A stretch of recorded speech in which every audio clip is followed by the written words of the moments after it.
Well, good morning, and this is Mirador Television, broadcasting from the White Hart Hotel in Lewes, East Sussex, but broadcasting to the world.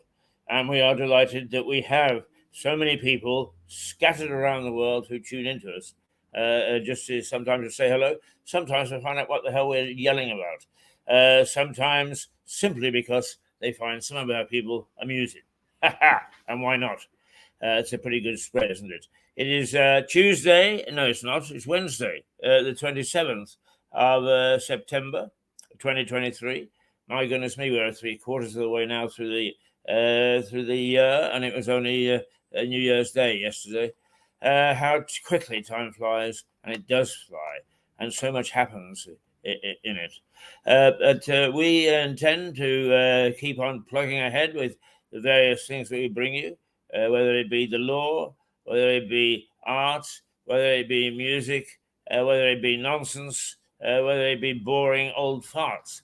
Nonetheless, we like to have a real mixture, a real mix to keep you intrigued and happy, but mostly informed, partly educated, and generally speaking, amused, or at least entertained. As we normally do at this time of the morning, and it is now 4 minutes past 8. We're going to take a look at the newspaper headlines because there is once again this issue of class war raises its ugly head, and it is ugly. I don't care which political party raises it; it's ugly, ugly, ugly, ugly, and we can do without it. So for Keir Starmer to take the first steps towards igniting class warfare again is sad indeed.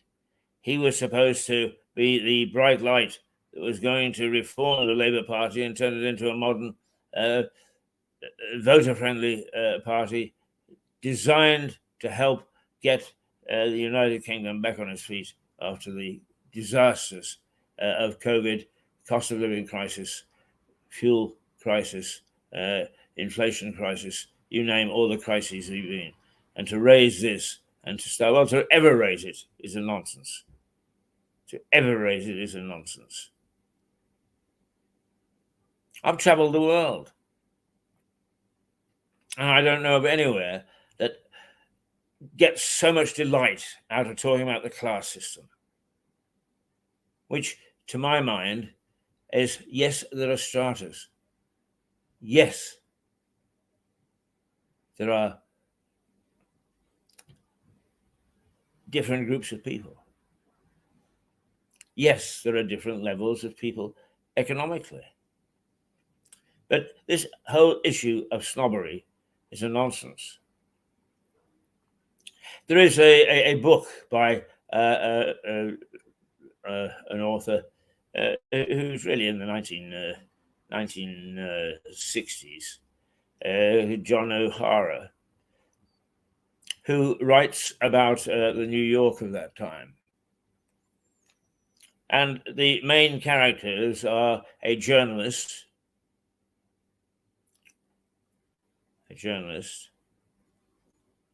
and I'm just making sure we've got internet.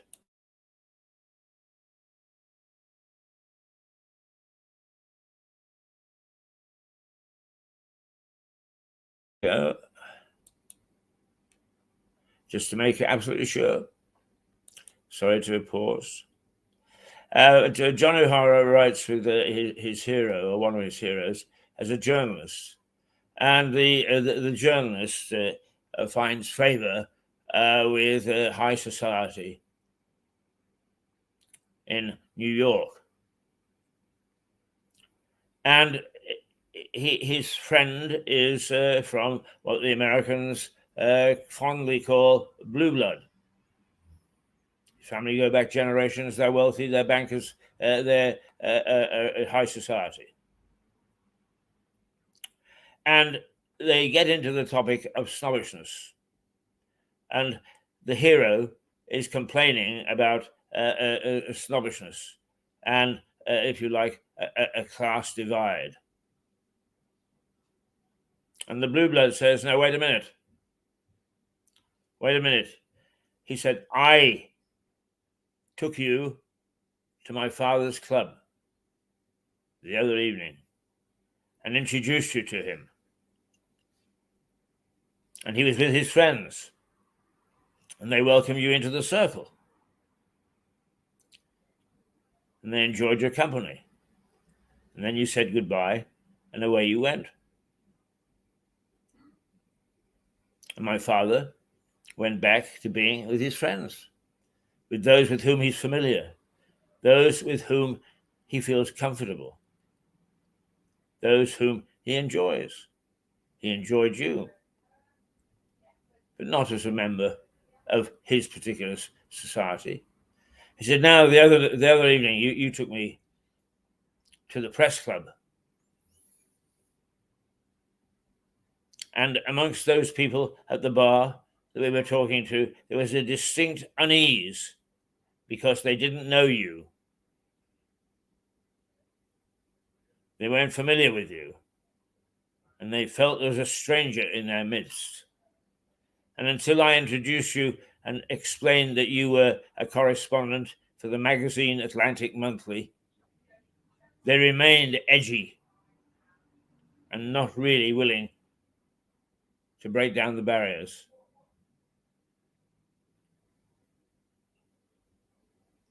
Who's the snob? Why do we confuse being comfortable in a group of people who have like backgrounds, like aspirations, similar lifestyles, and that's where we feel comfortable, and that's where we want to sit? It's not snobbishness. It's plain common sense. And until some of these knuckleheads, whether it be in Labour or Conservative or anywhere else for that matter, and you don't have to belong to be to a political party to be a complete dickhead when it comes to class systems, until they realise that that sort of thinking is a nonsense, then it will exist. But it will only exist while it's stoked by idiots such as Starmer.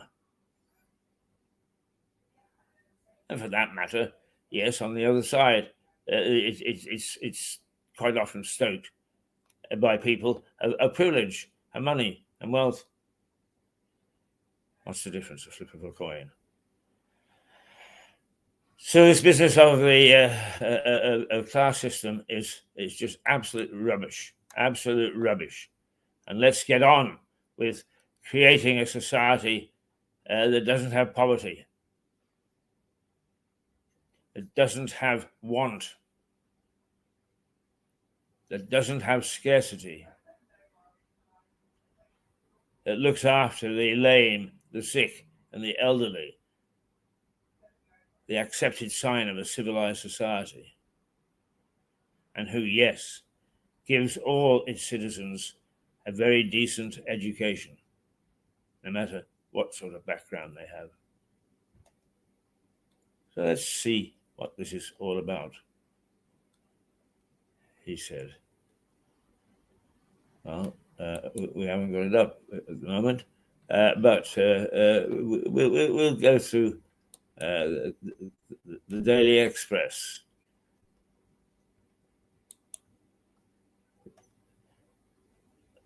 The Daily Express runs away with HS2.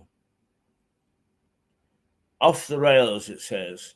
HS2 top bosses slammed for being purely shameful as they earn more than 1.36 million between them. And that is, I suppose, to some extent,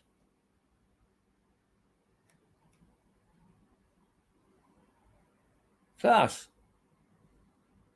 or an argument for class. It's a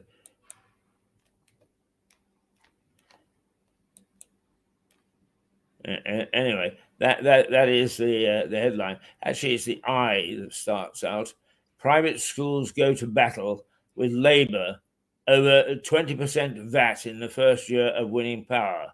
Yes, what Labour intend to do is to cut private schools off at the ankles, at the knees, by putting a VAT onto their income, and also taking away their charitable status, which means hundreds and hundreds of smaller private schools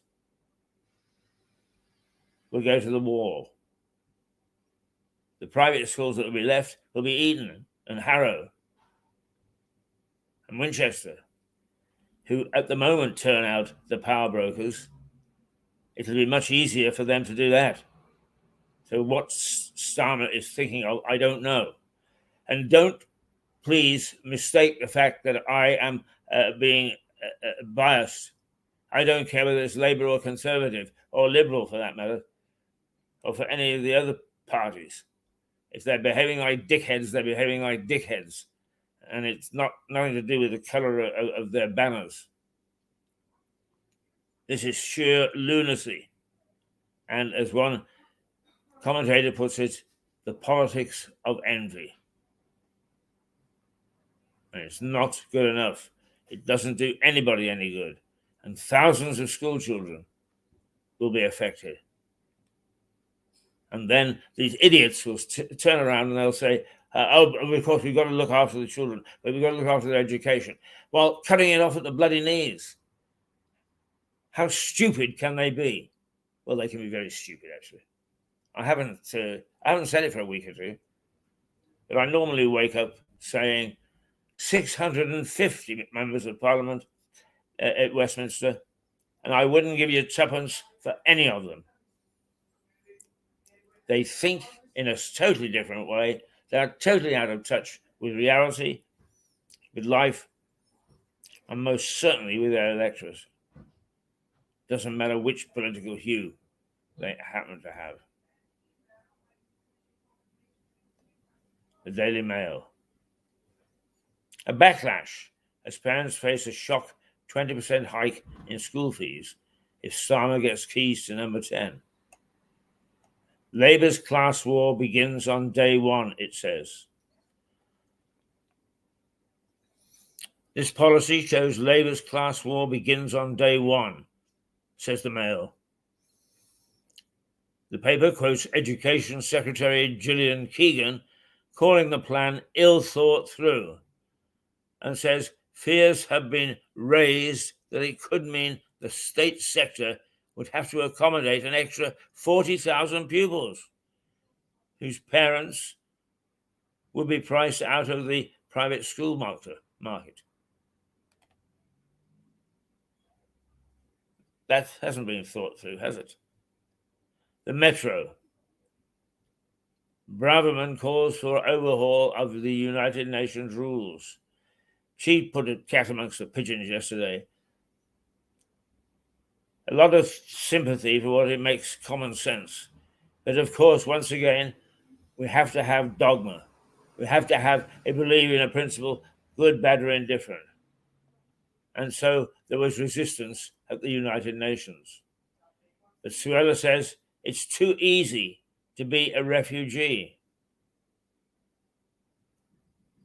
She says, as she delivered on a visit to the United States, reforms to the United Nations rules governing the definition and treatment of refugees.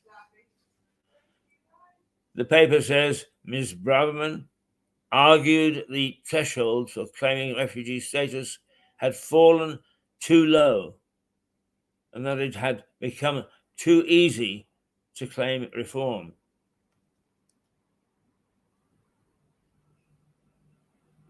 The Times. Sunak risks a row with both sides over targets for electric cars. The main headline is immigration is a threat to the West, says Braverman, carrying on with that same theme.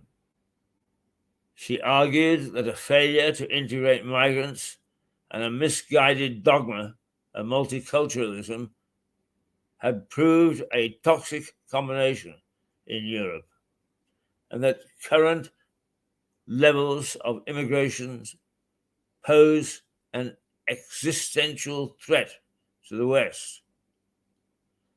The paper quotes Miss Braverman as saying that Europe had reached a critical juncture and that a failure to tackle illegal immigrants would create the conditions for more extreme policies. Oh, picture of the delightful Joan Collins on the front of the Mirror. But the Mirror stokes it all. What a silly newspaper that has become. Nasty new low in migrant speeches. She attempts to distract from her own failures. You can't you can't say what is obvious anymore because papers like this back the wokes, where you can't say anything at all without offending somebody, and this has got to stop. I don't hold any truck necessarily for Suella. Not a bit of it. But I also don't hold truck with the way that the left is now beginning to handle this whole thing. And if in fact I was beginning to feel some sympathy for the fact that they may well be an alternative to a broken conservative government, I'm beginning to have second thoughts. Push me into a corner, you idiots. And it's just got one word on the Mirror: poisonous. What absolute rubbish. What absolute nonsense. The Daily Express: off the rails. Shameful salaries of HS2 fat cats. The railway magnates are paying one another millions in salaries, only to come to the front desk and say, I'm sorry, I mean, the cost is spiraling out of control. We need more money. We need more time. It's going to be a long time before we can provide you with this link. God, what would our forefathers think who built a massive rail network throughout this country, and in less time than you could shake a stick at?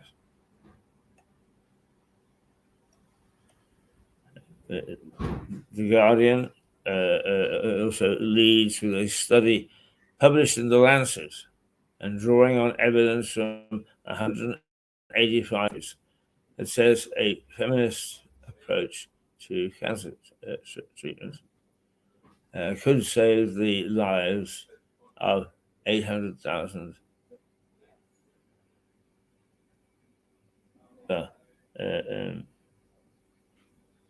people in having difficulties.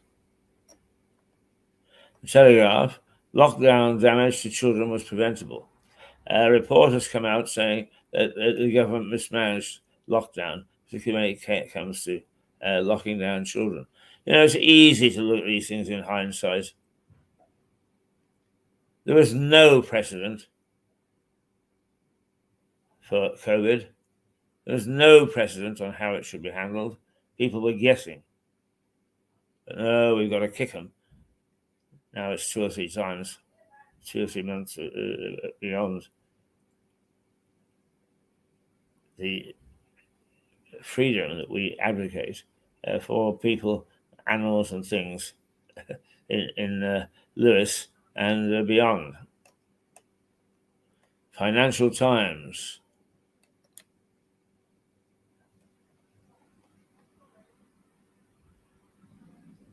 the paper leads with a lawsuit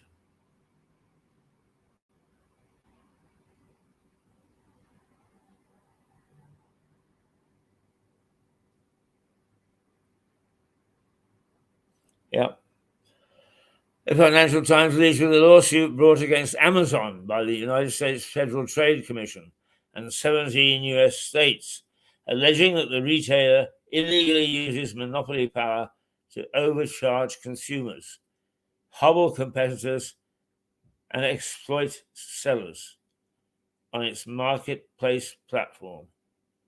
The paper says the suit marks one of the biggest tests yet for Commission Chair Lina Khan and her more aggressive stance towards big tech, which she believes has skirted regulatory scrutiny for decades. Well, I would go along with that, and I think that it's spread very much the retail banking sector. There's a thing called Stripe. First of all, it depends upon computers who send you round the weekend. You're exhausted by the time you finish farting around with it. But then it has the temerity to say your account doesn't qualify. But it signed up exclusively a whole raft of services, which means that it is stopping some people arbitrarily from using that service, whether they want to or not.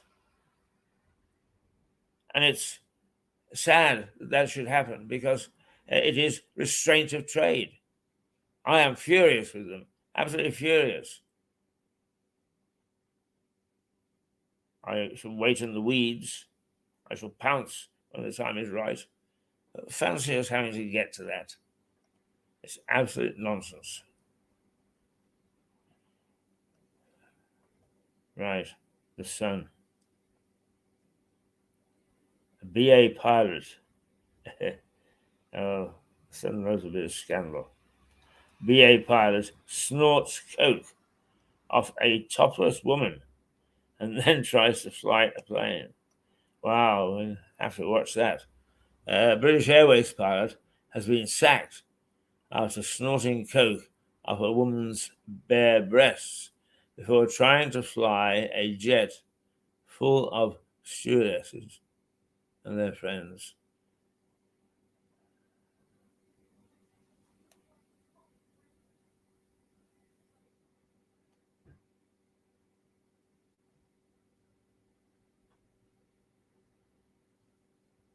What nonsense. What absolute nonsense. Oh dear, oh dear, oh dear, oh dear. The Daily Star, please, please. Daily Star, give us a smile. We fork out £78 for a buffer zone on the moon to keep the US and Chinese adversaries apart. Oh, good for the Daily Star. It's lifted my spirits straight away. The Daily Star saves the world. We take decisive action after NASA warns of dangerous new space race. The Star says it has taken decisive action by spending £78 to buy a 1 acre buffer zone of land on the moon to keep the United States and China apart.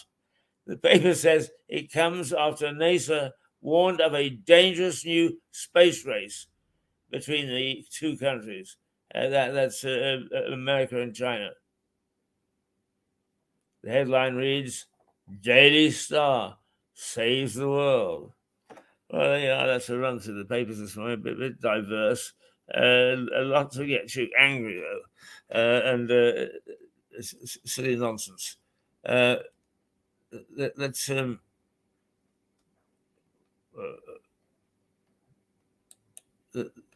see if we can just bring up the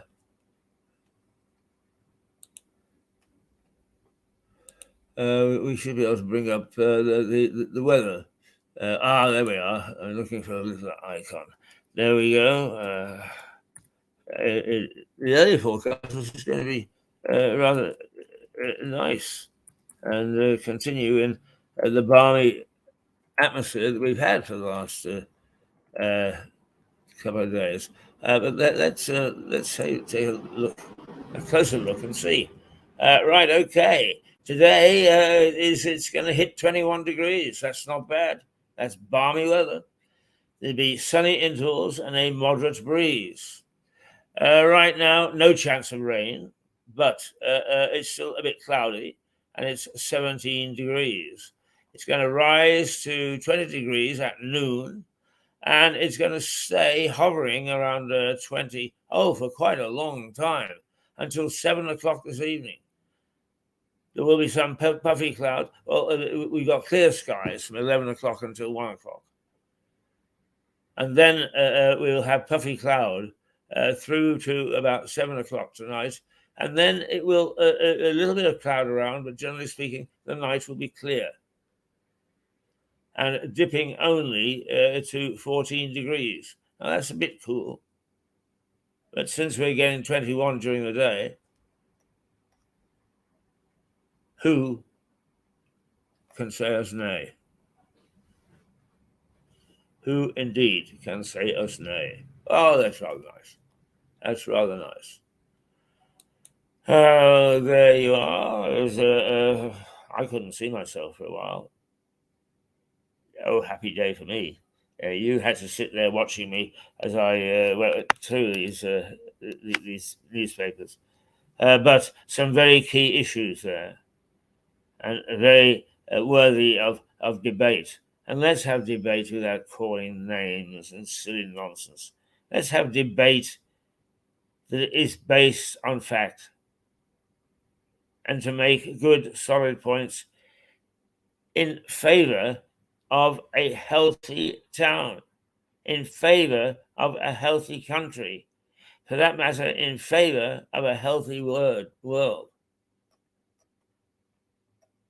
Because those are the main objectives, rather than the silly nonsense about class distinction and so on, which is all a myth.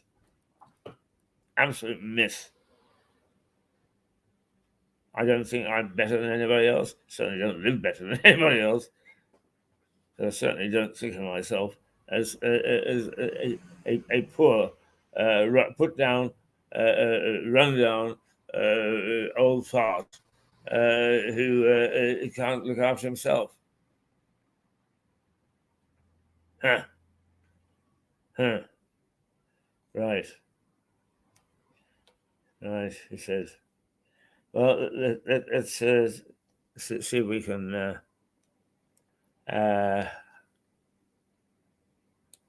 please ourselves, if you like. Let's see if we can please ourselves by looking at one or two things from the past, one or two things in the future, and all in all,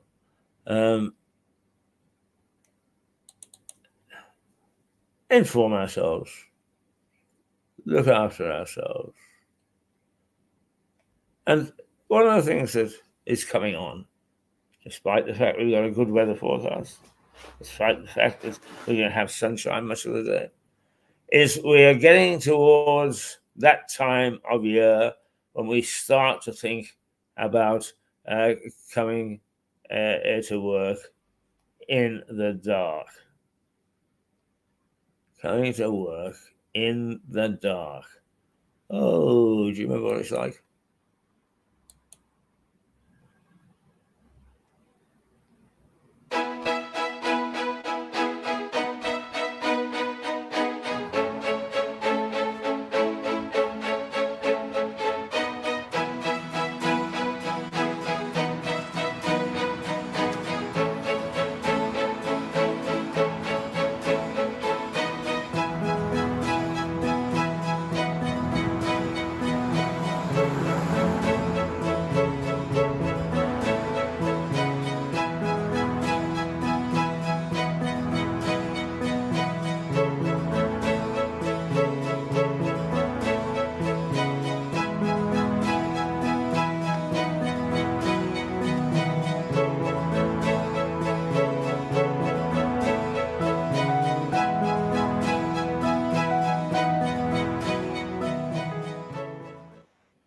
Well, there you are. That's soon be with us.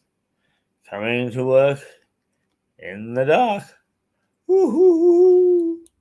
Woo-hoo-hoo.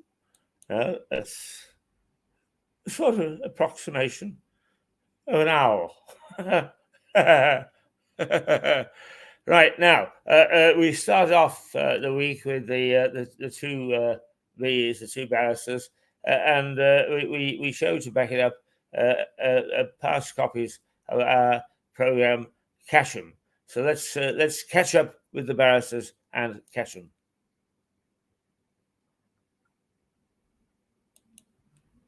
Yeah, come on, let's. Oops. There we go.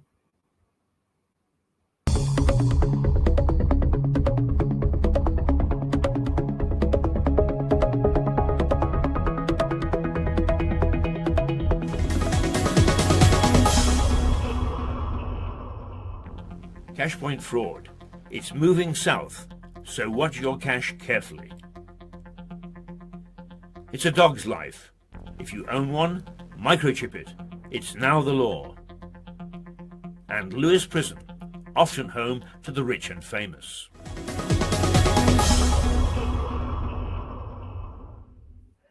A newspaper, please, Dawn. Certainly, Keith. There we go. Thank you very much. There you go. Hi, Seb. Hello. A pint, please. No worries. Thank you. Coffee, please, Kath. Good morning. There you go, sir. Thank you very much. I'm very sorry, we don't take card. It's hard to think now what you can't buy with a credit or debit card. But there are still nice little cafes, like this one, where cash is still king. Or, believe it or not, money is still needed to buy a bus ticket. And then, of course, they're still repaying the tenner you borrowed off a pal and forgot to give back. Hi, David. Thanks, David. How are you?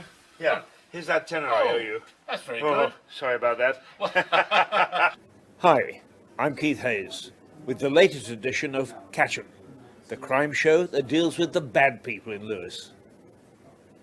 It's possible to buy almost anything with a card nowadays, but we do need cash from time to time. And anyway, it's a comfortable feeling to have a fiver or two in your pocket.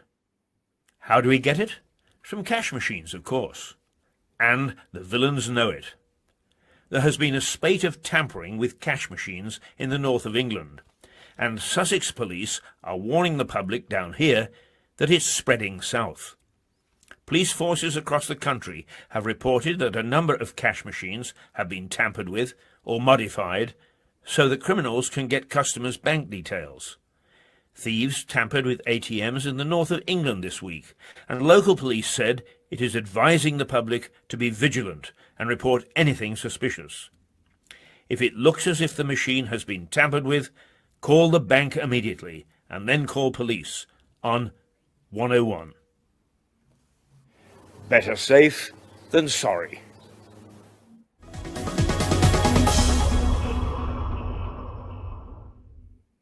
We're a nation of pet lovers. One man and his dog has been the mantra of the English for an age and a half. But as of this April, dog owners have a new legal responsibility other than walkies, dinner time, and cuddles. All dogs throughout the UK must be microchipped. Owners who fail to comply face a fine of £500. Authorities estimate that there are still more than 1 million animals that haven't had a chip inserted, but the law applies to every dog and every owner. It's now the law. The chip is about the size of a grain of rice. It's inserted in the loose skin on the back of the neck. The chip contains a code which tells vets or dog catchers who the owners are and where they can be contacted. The scheme is designed to help reunite stray dogs with their families, identify reckless owners, and save local councils thousands of pounds looking after strays. So keep the lead, but get the microchip. It's now the law.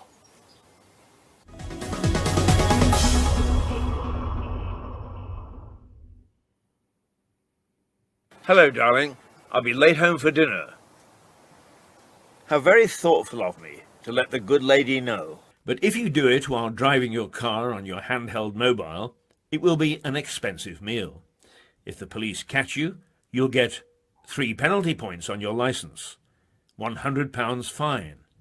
And if you have been particularly dangerous while driving, the fine could rise to £1,000 and being disqualified from driving.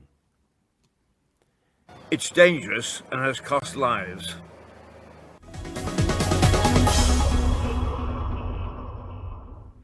But on the outskirts of Lewes, the town's jail looks formidable. It was built in 1853, and over the years has played host to a number of famous names from the world of crime. The Russian prisoners from the Crimea War, who were held in the old naval prison, have become famous over time. There's a monument in St. John sub Castro churchyard to those inmates who died while in captivity. It's paid for by Russia. A play has been written about them, and only recently the Russian ambassador paid a visit to the site. Less well known is that 300 Finnish grenadiers, fighting for the Russians, were incarcerated in Lewes jail, not the naval prison. They were the new prison's first inmates. Several leaders of the Irish Easter Uprising in Dublin of 1916 were held there. They included Eamon de Valera, later the Republic's first president and prime minister. Probably the most famous murderer in the prison was John George Haigh. He was known as the acid bath murderer. That's the way he tried to dispose of his victims. He appeared at Lewes Assize Court in July 1949 and was found guilty in just 17 minutes. He was hanged by the then famous Albert Pierrepoint in August 1949. A notorious local murder in 1912 saw John Williams hanged in Lewes prison. Williams shot a police inspector in Eastbourne, for which he paid the ultimate price. The notorious Cray twins, Ronnie and Reggie, were imprisoned in Lewes jail in the 60s. The colourful, so-called celebrity gangsters managed to keep business going as usual while behind bars, hiring out protection teams to Hollywood stars. Frank Sinatra hired 17 of them from the Krays. No prison worth its salt can exist without at least one ghost, and Lewes is no different. Local gossip has it that one of the corridors is haunted by a man in Victorian-style prison garb. He is said to have dropped dead of a seizure when he saw his son enter the same block as a fellow prisoner. So keep your eyes peeled as you pass the prison on the way out of Lewes on the road to Brighton. You never know what you might see.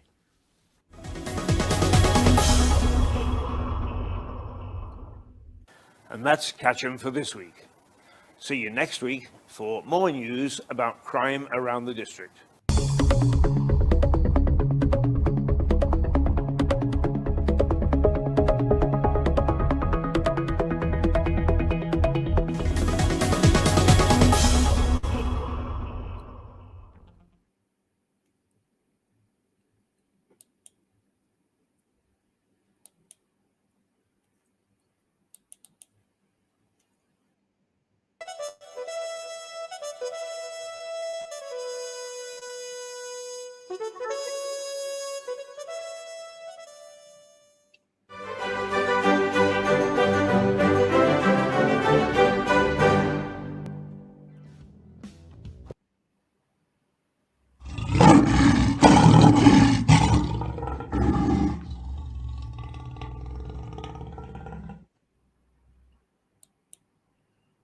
Oh, there we are, the mouth that roars.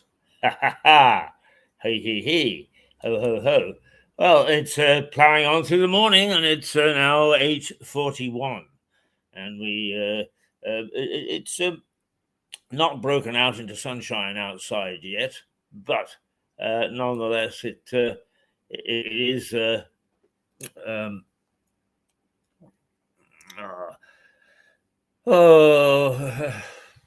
I'm just looking really now at what is output to. Let's have a look.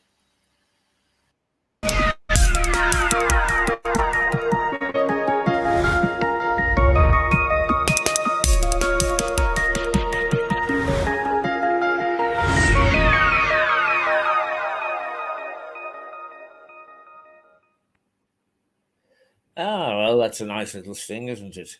That's a nice little sting. That that keeps us fresh and lets you know who you're watching.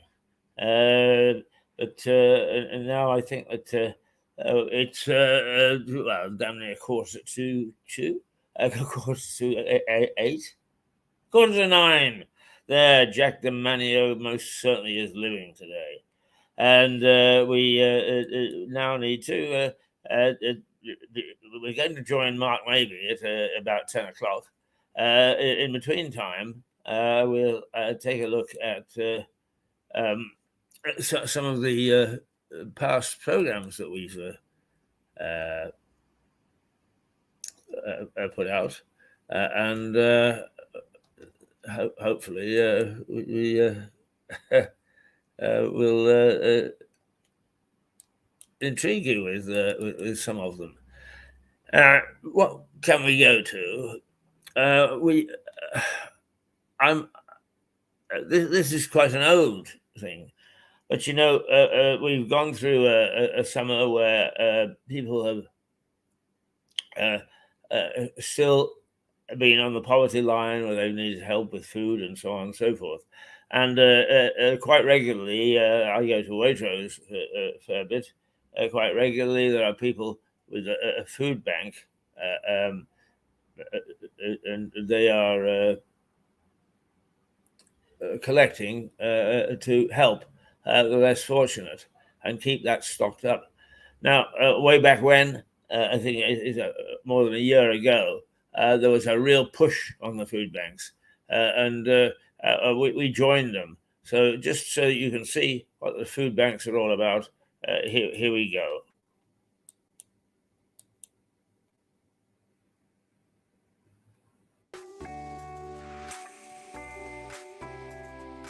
My name's Mark Perryman. I've lived in Lewes for about a decade. I'd never really been involved in, I guess, what people would call community campaigning before. I'd always been interested in politics, making a difference, but the coronavirus crisis made me want to do something.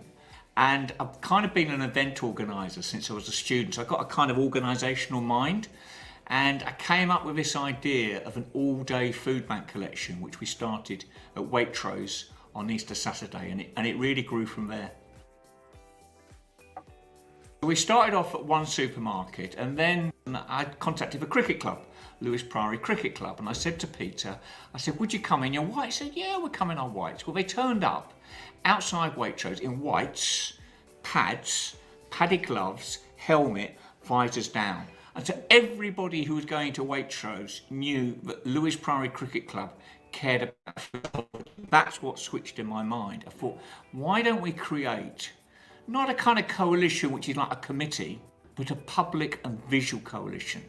So on our Saturdays, we have 9 sports clubs, 7 bonfire societies, 4 churches, 3 political parties, bands, musicians, artists, poets, keep fit fanatics, chefs, a yoga group, a book group, through the whole day. And we've expanded across all 3 supermarkets, Aldi, Tesco's and Waitrose. It's an extraordinary visual coalition of a town that cares. And also, we're saying food poverty exists in this town, in this wonderful town of ours.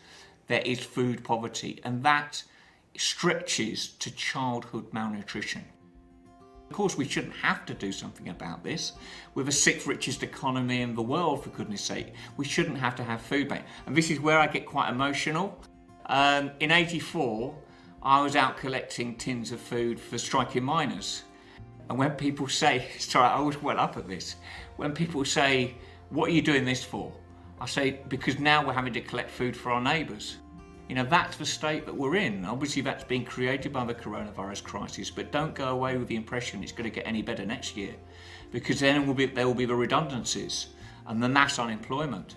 And so this is a desperate need, and of course we shouldn't need to have to collect for food banks. But in the here and now, you know, I wanted to stop people being starved back to work.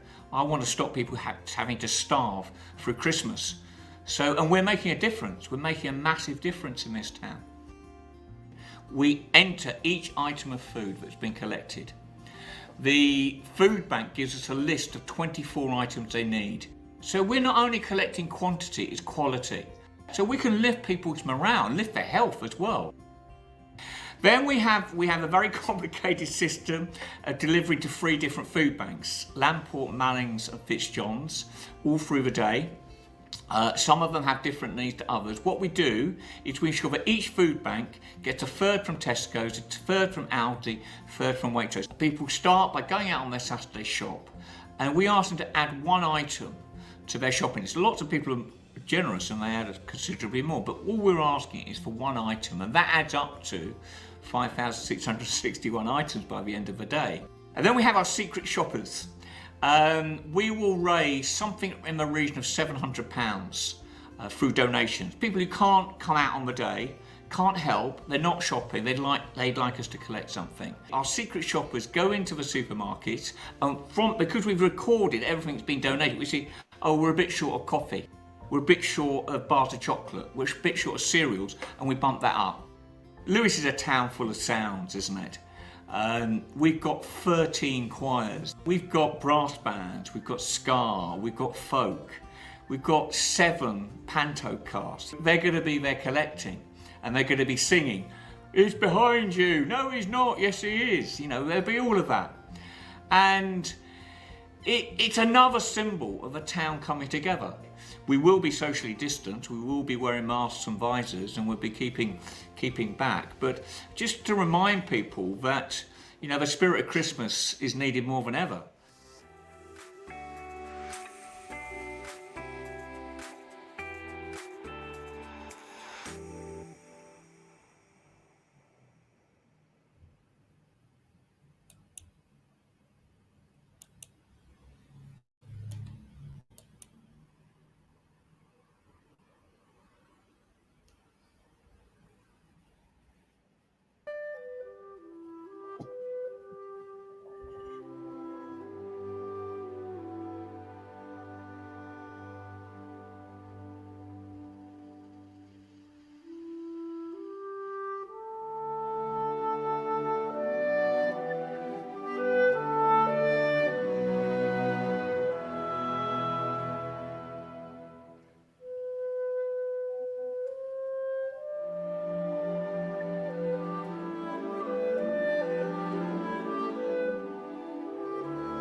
Well, there we are, the town where we live.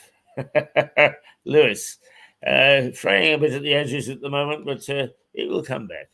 It will come back, particularly if there are people of goodwill, people who try hard to contribute to their community, not because they're going to get any return, because they feel the spirit of it. They feel the temper of it. They feel moved by the way that we live and the way that we behave and the way we stick to making this a good place to live. Yeah, well, see, I can philosophize too. I can philosophize too. So now I think that let's see, it's 8:52. We will take a short break, and we will return, and then we'll see what else we've got tucked up our sleeve until we join Mark Maybe.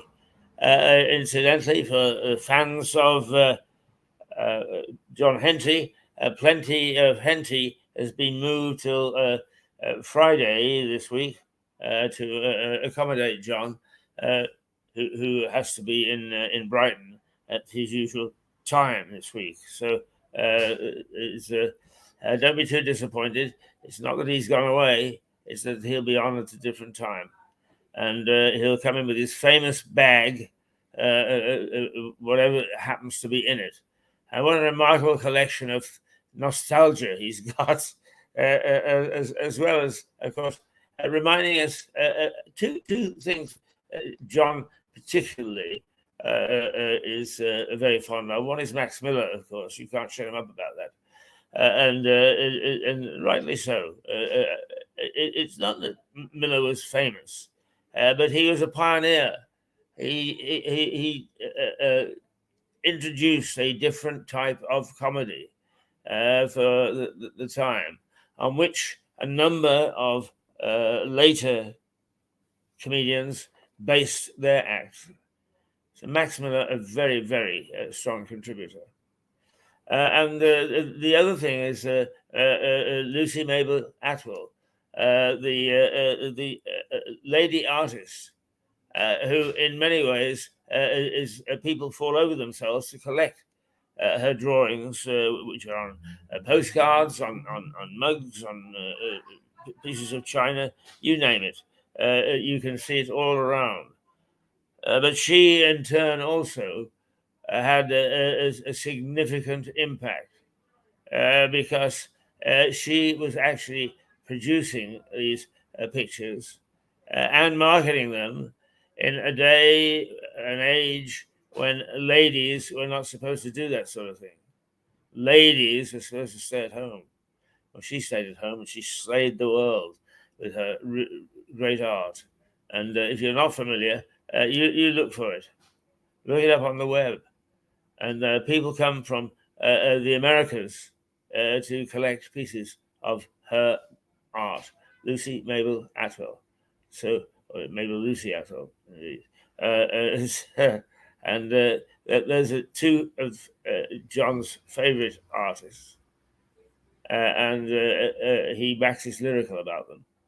But this week, he'll wax lyrical on Friday.